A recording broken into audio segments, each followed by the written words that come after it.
আসসালামু আলাইকুম সম্মানিত ভিউয়ার্স, আপনারা স্ক্রিনে যে গারলের সাদা বাচ্চাটি দেখতে পাচ্ছেন, এর বয়স আজ 2 মাস পূর্ণ হলো। এটি মূলত একটি পাঠা বাচ্চা। গারলের রোগবালাই খুব কম হয় এবং এরা খুব দ্রুত বর্ধনশীল। এরা খুব ছোট বয়সেই ঘাস খাইতে শুরু করে এবং এরা সব ধরনের ঘাস এবং লতাপাতা খেয়ে থাকে। এরা শুধু কচুর পাতা এবং মোটা জাতের কলমি ঘাসটি খায় না, তাছাড়া সব ধরনের ঘাস এরা খেয়ে থাকে।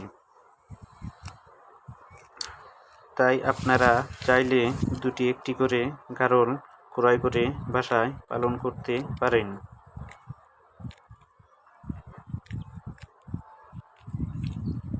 সম্মানিত ভিউয়ার্স, আজ আর কথা না বাড়িয়ে আমি আমার ভিডিওটি এখানেই শেষ করতে চাচ্ছি।